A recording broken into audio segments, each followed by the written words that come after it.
Coming up on Raceweek, it's thumbs up for the NASCAR Winston Modified Tour for the excitement of the first half of the season, where Tom Baldwin and George Kent go at it in the pit area. And more great excitement on the racetrack, from Martinsville and on to other great facilities like the Oswego Speedway, building to Mike Stefanik's mid-year charge at Thompson.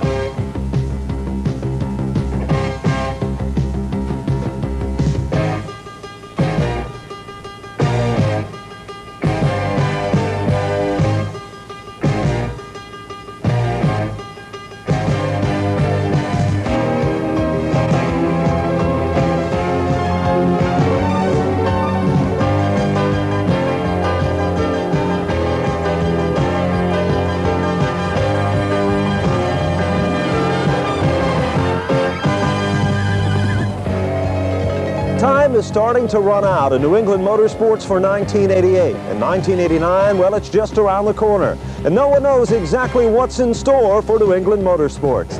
Hello, I'm Ben Dodge, and I welcome you to yet another edition of Raceweek. You know, in this edition of Raceweek, I'm coming to you from Springfield, Massachusetts, where I'm standing in Court Square, as we'll be taking a look and a recap at 1988 on the NASCAR Winston Modified Tour. You know, the 1988 season began in the beautiful sunny South. The setting was the Orange County Speedway, where Reggie Ruggiero surely looked like the star of the show, as everyone felt that Ruggiero would be a sure contender for the 1988 NASCAR Winston Modified Tour title. We'll have to wait and see exactly how Ruggiero will do as he starts off well at Orange County.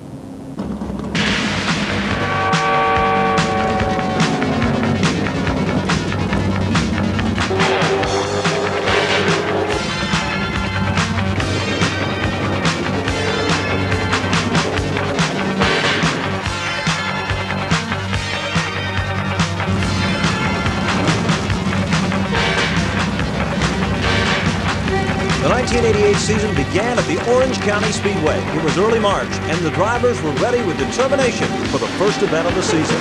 Some say the 1988 season would begin here at the Orange County Speedway, and the winner would have the edge in the points.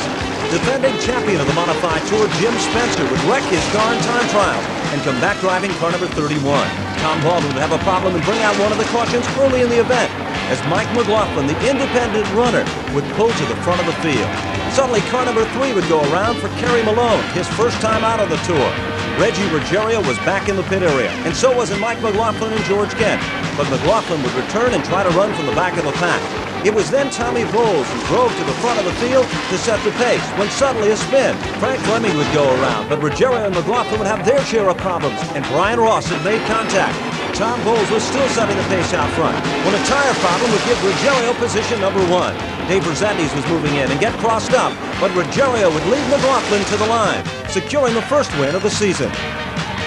The next stop for the Modified Tour was at the Martinsville Speedway, and Jan Leedy, who didn't qualify at Orange County, would set on the pole with car number 25. Jim Spencer, defending Tour champion, would quickly jump out in front, and he'd set the pace, but the challenge was already on, and driving to the front of the field on the inside was Jeff Fuller.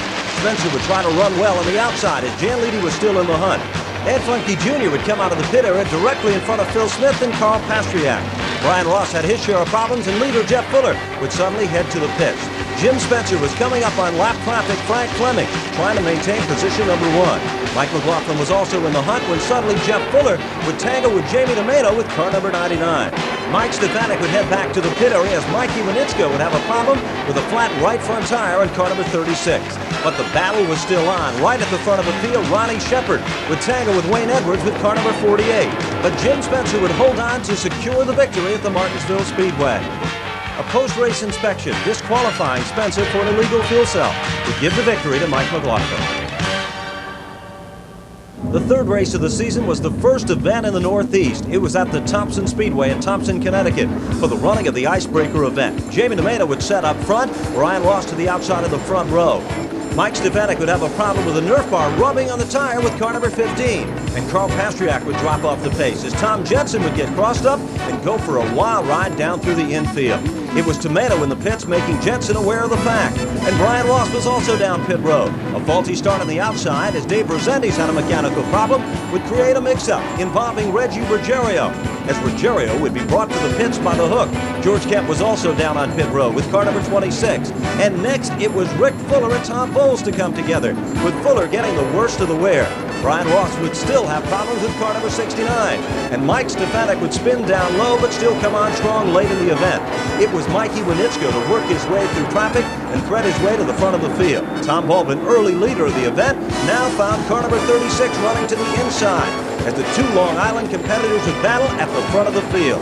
It was Iwanitsko trying to maintain the battle for position number 1 on the inside when George Kent would come to life.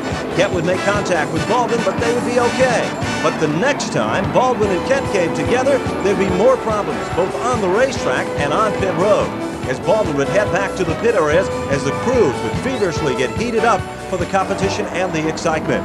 Baldwin was then put to the back of the field, and Mike Iwanitsko would maintain position number 1, setting the pace as McLaughlin was running in second, with Hebron the finish in the third spot. Iwanitsko's heated victory saw heated excitement in the pit area as Tom Baldwin and George Kent would go at it, but Iwanitsko was the winner. Round number 4 would again be at the Martinsville Speedway in Martinsville, Virginia. At the start of the event, Brian Ross looked impressive, but Dave Resendiz was running strong to the outside. It was a battle of the red at the front of the field, and Dave Resendiz would set the pace out in front. Jerry Cramner would get crossed up and tag the infield wall, but he'd be okay. It was Resendiz being hunted down by Baldwin, as Baldwin would take a peek to the inside and Brian Ross was back into the thick. Suddenly Resendiz would have a mechanical problem. He would drop out of the event. It was a two-car battle for position number 1, with Ross on the inside setting the pace and holding on to the number 1 spot. Baldwin was on the outside, and Jeff Fuller and Mike McLaughlin were also right in the thick of things. Reggie Ruggiero would be involved with Jan Leedy, ending Leedy's day of competition. But Baldwin was back in command of position number 1. McLaughlin was right there at his back bumper. As Baldwin was setting the pace, Jeff Fuller and Jim Spencer were also moving in a battle among the top 5. Spencer, a little bit out of shape, saw Tomato get crossed up. Then down the back straightaway, another massive mix-up. This time involved was Mike Iwanitsko, Donald Satch Worley, along with several other front-running cars in the competition here. But when the field went back to green, it was Baldwin who would try to maintain the number 1 spot. Mike McLaughlin and Jim Spencer were all over the black number 7, still trying to pick up another victory on the Modified Tour. McLaughlin would go to the outside, and Baldwin would try to maintain and work over his groove, setting the pace at the front of the field. Lap after lap, the battle would go. McLaughlin would try to run the inside groove, but it was still Baldwin setting the pace out in front, somehow maintaining position number 1. Jim Spencer was not letting either of the two get out of his sight, as McLaughlin would bid for it late in the event, but Baldwin would be the car that would secure a victory from the Martinsville Speedway. In the first 4 events of the NASCAR Modified Tour, there were 4 different winners. The point standings after 4 would look like this. Mike McLaughlin would lead with 690 over Jeff Fuller in second with 589. Third was Kerry Malone with 561 over George Kent with 544 in fourth. And fifth was Tom Bowles with 518. Things have really started to get fired up for the first quarter of the season on the NASCAR Winston Modified Tour. There have been several different winners already so far. And what about Tom Baldwin's impressive win at the Martinsville Speedway? Next, we're going to be taking a commercial break, and when we come back, we'll be taking a look at more of your favorite stops on the NASCAR Winston Modified Tour, like Jennerstown, Indianapolis, Raceway Park, Monadnock Motor Raceway, and more right after this.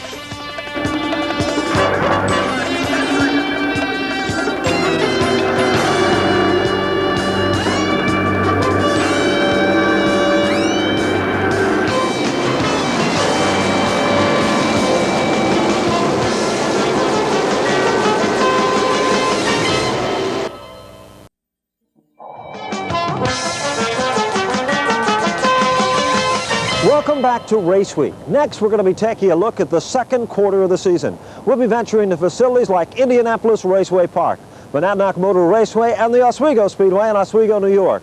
But still, the big news at this point of the season is the fact that we have the first repeat winner in 1988. It's Reggie Ruggiero from the Jennerstown Speedway in Jennerstown, Pennsylvania. As the first repeat winner of the season, Reggie Ruggiero was looking impressive and moving back in to maintain the number 1 spot in the NASCAR Winston Modified Tour point standings. But next, they would move to Indianapolis Raceway Park for the first event ever to be held for NASCAR Tour-type modifieds. There was an impressive group of cars assembled in the pit area, and the drivers were ready. Anticipating the start, the fans were on the edge of their seats in excitement. Winston Cup driver Ken Schrader would set the pace at the front of the field. Mike McLaughlin was right there on his back bumper, and McLaughlin would move to the inside. The two would battle lap after lap, but McLaughlin was now out in front. But Schrader was still working him over, and Schrader would move to the inside to challenge for position number 1. The two would be pretty much evenly matched, then Schrader would set the pace out in front. Suddenly, Steve Park would slam the wall hard with car number 81. Park's car was severely damaged as pit road excitement became restoring. Tires were the story at Indianapolis Raceway Park as McLaughlin was coming through traffic impressively. Rick Fuller was doing the same, and so was it Reggie Ruggiero. Ruggiero had started to move in and challenge Mike McLaughlin, but McLaughlin was setting the pace and maintaining the groove at the front of the field. Ruggiero would now make the move to the outside, but McLaughlin would suddenly slam the door, forcing Ruggiero to make the move back to the bottom side of the racetrack. The two would battle lap after lap, but McLaughlin would still somehow maintain the number 1 spot as Rick Fuller would move in and run the outside. But Mike McLaughlin would still maintain the number 1 spot to take down the victory from Indianapolis Raceway Park. The next stop on the NASCAR Winston Modified Tour was Monadnock Motor Raceway, and Doug Everon would draw number 1 with car number 1. This would be the first stop of the tour at a quarter-mile facility. Doug Everon would lead Dwight Jarvis into turn number 1. Mike Stefanik, a veteran of Monadnock, had already worked his way to contend towards the front of the pack. Jeff Fuller was running the outside of Rick Fuller when suddenly contact would be made, and Jeff Fuller would end up literally in the woods with car number 21. And Tom Baldwin, he'd have a tough day as Jeff Fuller would head back to the pits. It was mighty Mike Stefanik to dominate up front. Ricky Fuller was moving in and holding on to second when Ruggiero, another strong runner at Monadnock, was setting in third. Brian Ross and Mike McLaughlin would make contact as McLaughlin would go around with car number 12. But the competition would still continue, with Dave Rezendi showing the worst of wear with car 79. The number 4 would go around for Brunhosel as Rezendes would take the long rejected walk back to the pit area. It was Tom Bowles to run the outside impressively, as Wayne Anderson would try to keep it nice and low. When Doug Everon and Reggie Ruggiero would come together, Rick Fuller would go around, but sheet metal damage would be the story for car number 44. Doug Everon's good luck had ended with disaster, as Ruggiero's car was checked over by the NASCAR officials and sent to the pit area. The 44 race team would remove the dragging sheet metal, and Ruggiero would now have to do it from the back of the pack. The stage was set, the restart was ready, and the competition was about to begin. Mike Stefanik was still at the front of the field when suddenly a mix-up would occur. Wayne Anderson would go around with car number 15. Ed Klemke Jr. would be involved in the mix-up too. Back at the front of the field, Jamie DeMano was trying to work his way for a top 5 finish. Rick Fuller was running strong when George Kent would develop a problem with car number 26. And Mike McLaughlin was fighting to get to the front, but Mike Stefanik would end up the victor and secure an impressive victory at Monadnock. Race number 8 was at the Oswego Speedway in Oswego, New York, and Jim Spencer would return to modified competition once again. The field was set, and Jan Leedy and Spencer would be setting right up front. But the challenge would already develop for position number 1 before one lap would go into the record books. Leedy would try to maintain the number 1 spot, but Spencer would still work him over impressively on the inside. It was then Brian Ross who showed some talent and moved to the outside to challenge Spencer for position number 1. Brian Ross looked so impressive, taking over the number 1 spot for Jim Spencer. Ruggiero was coming to the front also when would try to work over Spencer when Rezendes would go around with a flat tire with car number 79. Mike McLaughlin was in and out of the pit area with car number 12, and Spencer would now have to do it from the back of the pack. Leedy would have his share of problems with car number 25, as Ruggiero would tuck it down low to try to take over position number 1. But Ross would not let Ruggiero get out of his sight. It was Hirschman who also would run strong in the front pack of cars. But Brian Ross was still setting the pace out in front. Doug Everon was working his way to the inside as Kerry Malone was slightly off the pace with car number 3. Jim Spencer would then tag the wall with the number 24 and literally stop on the racetrack. It was still Brian Ross maintaining the number 1 spot, but the pressure was on and Reggie Ruggiero and Hirschman was applying it. But at the checker, it was Brian Ross to take down his first tour win of 1988. Mr. Personality, Brian Ross has added his name to the impressive list of winners so far on the Modified Tour this season. Next, we're going to be taking another commercial break, and when we come back, we'll be venturing back to the Oswego Speedway and on to Riverhead Raceway and a whole lot more right after this.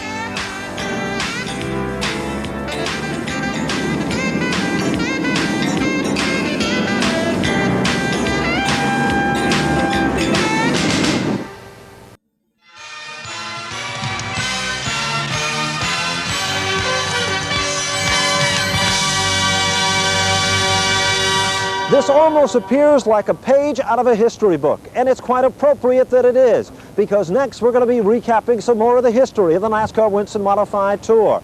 And if we take the building behind us and take off the reef, we've got a perfect setting for taking a look at the 4th of July weekend at the Oswego Speedway. Now, the big news here is the fact that Brian Ross has already won one feature event win at Oswego. The big question is, can he do it once again on the 4th of July weekend? When the mighty NASCAR Winston Modified would return to the Oswego Speedway, the stage would be impressive. The best of the Modified Tour were assembled once again. They'd come down and look for the green with Tom Baldwin and Brian Ross sitting right in the front row. Row number 2, it was Mike McLaughlin and Jan Leedy. But under green, Ross would look quick at the front of the field. Tom Baldwin would challenge Leedy for the number 2 spot, but Leedy would go around. Involved in this one was car number 21 for Jeff Fuller and the 12, the point leader of Mike McLaughlin. Eddie DeHunt would also be involved with car number 9. And Dave Resendes would set up sparks as he'd head to the pits. Ruggiero would again have sheet metal damage, and he'd rejoin the competition. It was still Brian Ross running strong at the front of the pack when Steve Park would slam the wall hard with car number 81. Park would be out of the competition. And back at the front of the field, Rick Fuller would have his hands full with Randy Hedger. Mike McLaughlin would go around with a flat right rear tire on car number 12. It was George Kent and Reggie Ruggiero to battle lap after lap when Ruggiero would drop off the pace. Carl Pastriak and George Kent would battle once again, with Tom Bowles doing a nice job of picking up spots one at a time. But back at the front of the field when the checkered flag would wave, it was Brian Ross back in the winner's circle at Oswego. Race number 10 of the Modified Tour was at Riverhead Raceway, and the big news here was a brand new car for Mike McLaughlin and the Sherry Cup crew. The beautiful number 12 impressed the fans and impressed fellow competitors as it looked impressive in the qualifying rounds. But when the feature event rolled around, it was Tommy Bowles on the inside of the front row with car number 76. Hometown favorite Mike Iwanitsko would look impressive on the outside and quickly pick up the number 1 spot. Bowles would battle with Reggie Ruggiero lap after lap, when suddenly car number 14, Tony Siscone, would have a problem. The smoke erupted from beneath the hood. Tom Baldwin would also run strong, and so would Don Howe. When a spin would develop, Eddie DeHunt would go around with car number 9, and Park would also spin with car number 20. Wayne Anderson and Howe would come together, with Howe showing the worst of the wear. But Mike Iwanitsko was still setting the pace at the front of the field. John Beluit was starting to move in, but when the checkered flag would wave, it was Mike Iwanitsko, the hometown boy, to take down a victory. At the Jennerstown Speedway, on a hot, steamy July weekend, it was Tommy Bowles to set in the winner's circle for his first victory ever on the NASCAR Winston Modified Tour. Race number 12 of the 1988 season was at the Riverside Park Speedway. And what a popular event. Reggie Ruggiero, one of the regulars at Riverside, would definitely become a factor in this event. The mighty NASCAR Winston Modified Tour was set. Mike Stefanik and Stan Greger were setting in the front row. John Rosati and Carl Pastriak making up row number 2. But at the front of the field, it was Mike Stefanik to set the pace, when Mike McLaughlin and John Rosati would start to thread the needle and work their way to the front of the field. Jamie Nemeda would tag the front straightaway wall, and the end results would be smoke and some suspension damage to car number 99. As Nemeda would spin on the racing surface, another mix-up would occur on the restart. The outside lane would falter, giving advantage to the inside groove. A bad scramble here, and the competition would again resume on the racing surface. Brian Ross was coming from the back of the pack and working the inside lane impressively. It was still Mike Stefanik running out front. Stan Greger was maintaining the number 2 spot. With Ruggiero on the outside, Ross was definitely more than just a factor in the inside groove with car number 6. Ross would skillfully work his way on the bottom side of the racetrack. Stefanik was still maintaining the number 1 spot, but the question was for how long.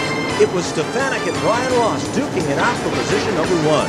Stan Greger and Reggie Ruggiero and Mike McLaughlin were still contending among the top 5, when Brian Ross would quickly take over position number 1. Lap traffic would be the story, but Ross was still setting the pace.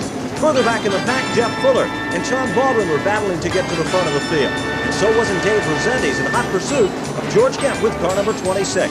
3 wide in a squeeze play would force Resendes out of the competition with car 79. While the field was under caution, Mike McLaughlin would pick up a valuable spot on the racetrack. But Brian Ross would set the pace and dominate the racing action at Riverside to the Budweiser checker. This would be another special victory for Brian Ross, and special to the competitors in attendance at Riverside. The pit contest was one of the reasons why. Mike McLaughlin and the Sherry Cup crew turned in an impressive time, but it wasn't quick enough. But Tom Baldwin's crew was impressive. The story here would be to change right side rubber. And again, Baldwin's crew would be among the fastest in the pit area. Baldwin would quickly get away. His time would be more than just impressive. 18.264 to win the impressive pit contest at Riverside. Still, that wasn't the only fun at Riverside, taking modified tour drivers and putting them in street stocks. Now, Mike McLaughlin is in car number 80. Rogerio's in the number 88. Rogerio goes to the inside, contact is made, but Rick Fuller becomes a shining star to take down the win. Lucky event number 13 at the Thompson International Speedway saw the NASCAR Winston Modified Tour set to go the distance. Mike McLaughlin and Jeff Fuller would be standing right up front when the field would go to green. It would be McLaughlin to quickly move out in front and start to pull away. Fuller would have his share of problems on the outside groove. But off the turn, brother Rick Fuller would get crossed up and go around with car number U2. And the 44, a problem, would be the story as car number 44 would head to the pits. Mike McLaughlin was also back down pit road with car number 12. It was Jeff Fuller still setting the pace at the front of the field. Strong contention here among the top 5 was Donald Satchworley. Jim Spencer and Mike McLaughlin were trying to work their way back to contend at the front of the field. But out in front, the story was an impressive battle for the top 5. Rick Fuller was setting the pace. Jeff Fuller was hunting him down, and Mike Stefanik was running like a rocket to the inside with car number 15. Down the back straightaway, Eddie DeHunt would go spinning with car number 9. But the competition and the battle was still on for position number 1. Mike Stefanik would literally outpower Rick Fuller for the number 1 spot. And Stefanik would set the pace off the turn. Mike McLaughlin was now challenging Jeff Fuller for the 3rd spot, as McLaughlin would work his way to the inside. Baldwin was still setting in position number 5 when car number 39, Rusty Ball, would slam the wall hard. Another mix-up would occur, and Frankie Jr. would tag the wall with car number 10. But the excitement still was among the top 5 cars.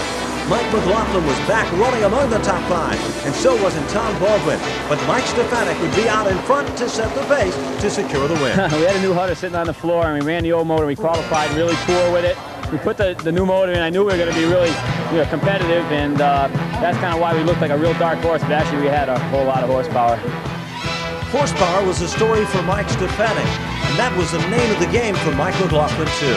Mike McLaughlin would set in the number 1 spot at the midway point of the season with 2012. Reggie Ruggiero was second with 1895.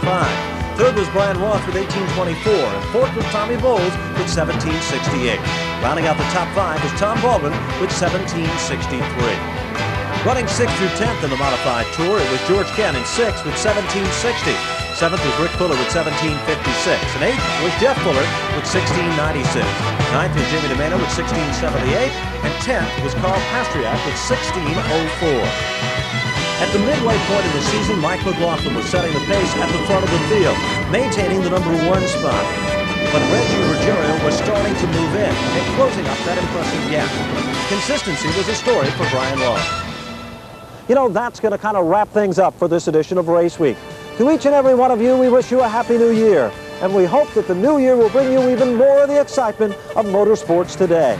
On the next edition of Race Week, we'll be recapping the second half of the year on the NASCAR Winston Modified Tour, with big questions like, will Mike McLaughlin become the champion early in the point battle? Or will Reggie Ruggiero hold on right down to the wire to the closing events? All of that and more will be determined on the next edition of Race Week.